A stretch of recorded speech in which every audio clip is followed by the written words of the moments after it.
Au nom du Père, du Fils et du Saint-Esprit. Amen. Mes frères et sœurs, nous venons de célébrer ce rituel qui fait partie de la dramaturgie, j'allais dire ecclésiastique, qui est tellement belle dans les anciens rites gallicans. Nous marquons par des gestes les événements qui ont marqué la vie des disciples. Ainsi, ce cierge pascal que nous avons allumé durant la nuit de Pâques, que nous avons élevé 3 fois en chantant la lumière de Dieu, au même endroit où la veille, c'est la croix qui avait été élevée comme symbole de la mort du Christ, mais surtout comme symbole de sa victoire sur la mort. 40 jours plus tard, nous élevons à nouveau 3 fois le cierge pascal, en l'élevant vers les cieux comme le Christ est monté aux cieux, tel que cela nous a été rappelé par les actes des apôtres, mais aussi tel que cela nous a été dit par l'évangile de saint Marc. Nous l'élevons 3 fois avant d'en souffler la flamme. Dans le rite gallican, comme dans les anciens rites romains, il ne sera plus jamais allumé. Plus jamais. On va le mettre dans un coin de l'église, il restera présent, mais toute flamme éteinte. Il restera dans le cœur jusqu'à la Pentecôte, en attendant, en symbole de ce vide, la présence du Christ, physiquement, corporellement, n'est plus là. Afin de nous rappeler, comme les disciples l'ont vécu, cette absence. Pendant 9 jours, les disciples vont se réfugier au Cénacle. On dit même qu'ils vont s'y enfermer. La tradition nous dit que Marie va être présente avec eux. Et pendant 9 jours, ils vont prier, ils vont méditer sur cette absence, mais aussi sur cette promesse. Le Christ, avant de partir, comme nous dit saint Marc, leur promet de leur envoyer l'Esprit Saint. Il leur donne une mission. Allez enseigner la bonne nouvelle, allez prêcher sur les places, allez guérir les malades, allez pardonner les péchés. Mais, après l'ascension, après que le Christ ait disparu à leurs yeux, ils sont perdus.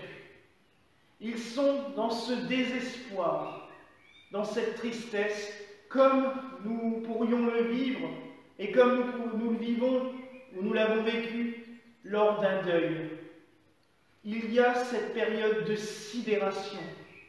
Pendant quelques jours, quelques temps, on ne comprend pas. L'absence est telle que notre cerveau n'est plus capable de réagir. Et les disciples, c'est ce qu'ils vivent.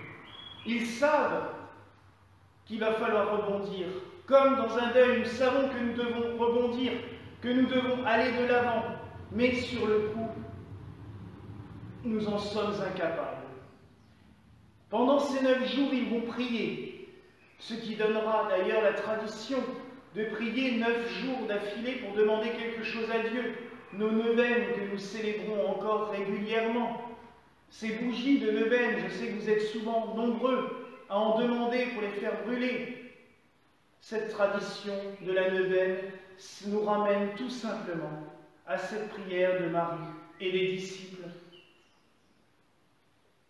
au Cénacle, à Jérusalem, il y a 2000 ans, en attendant l'avènement, la venue de l'Esprit Saint, la Pentecôte. Nous allons vivre 9 jours sans doute intenses. Il y a de très fortes chances que la première grande célébration publique que nous puissions faire dans les églises, cela a été demandé, cela commence à se dessiner tout doucement, soit pour la Pentecôte. Nous allons donc vivre 9 jours à partir de demain qu'il va être intéressant de célébrer et de prier pour demander l'avènement de l'Esprit Saint, mais pour demander un renouveau de nos communautés religieuses. Que ce redémarrage, après plus de 2 mois, nous ne redémarrions pas tout à fait comme avant. Que nous redémarrions avec un feu plus fort de l'Esprit Saint. Mais j'aimerais vous parler d'autre chose ce matin. La lumière est éteinte. La présence physique de Dieu n'est plus là. Jésus-Christ, vrai Dieu et vrai homme, n'est plus parmi nous. De plus, cela va faire 2 mois que beaucoup d'entre vous n'ont pu recevoir la présence réelle dans le Saint-Sacrement, dans l'Eucharistie. Et pourtant, nous pouvons vivre avec la présence de Dieu et la trouver partout. Notre père abbé, le père Glenn, m'avait donné comme lecture de carême, oui, car même l'évêque suit les prescriptions de son abbé d'un point de vue spirituel, et il m'avait donné comme lecture de carême la vie et les écrits du frère Laurent de la Résurrection. C'est un Lorrain du XVIIe siècle qui fit la guerre, puis il fit un peu toutes sortes de métiers, et il se fit moine chez les Carmes, les grands Carmes, rue de Vaugirard à Paris. Le couvent Saint-Joseph, d'ailleurs, qui existe toujours, c'est l'Institut catholique de Paris maintenant. Ce frère Laurent, dans sa communauté, a exercé le métier de cordonnier. D'ailleurs, on l'appelle toujours à l'heure actuelle le cordonnier de Dieu. Puis il a été cuisinier. Alors vous allez me dire, mais comment ça se fait qu'il est encore connu avec des fonctions aussi petites et aussi basses? Il faut reconnaître que pendant très longtemps, il n'a pas été connu. On l'avait totalement oublié, car sa spiritualité était assez proche des écrits de Bossuet, et il y avait une guerre spirituelle entre Bossuet et Fénelon, et après la mort de Bossuet, on a essayé un petit peu d'oublier tout ce qui tournait autour de lui. On l'a redécouvert au XXe siècle, sur tous ses écrits, des lettres. Alors ce pauvre moine était en contact, mais avec tout ce qui pouvait être le plus noble, le plus grand dans l'Église, les cardinaux, les évêques. Les seigneurs écrivaient à ce frère, car il avait reçu de Dieu un don. Je ne dirais même pas de clairvoyance, mais un don de paix. Il arrivait à apaiser tous ceux et celles qui se tournaient vers lui. Et, à l'instar de Thérèse, qui voyait Dieu en toutes choses, à l'instar de nos frères celtes aussi, qui voyaient tout, Dieu dans toute la création, le frère Laurent nous a appris à trouver Dieu dans toutes nos actions. Il estimait qu'il était frère convers, donc il n'était pas assujetti à l'office. Il ne récitait pas l'office, le grand office monastique. Il estimait qu'on pouvait trouver Dieu présent et ressentir sa présence partout, en faisant tout. Quand il semelait, quand il clouait des semelles, quand il cuisinait pour ses frères, il y voyait l'œuvre de Dieu. Il sentait Dieu présent. Et c'est cela aussi le message de l'Ascension. Même si Dieu n'est pas physiquement présent, nous devons être capables de le ressentir partout.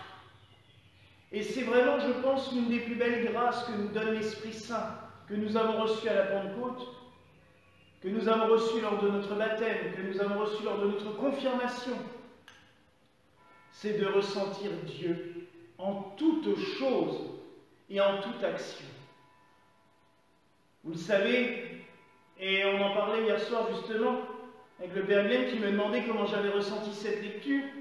Et j'aurais aimé pouvoir faire de la lecture vraiment assidue durant le carême, en annotant ce livre, en y mettant des pensées personnelles. Et en fin de compte, nous sommes rentrés dans le confinement et je me suis retrouvé à aller travailler à la maison de retraite.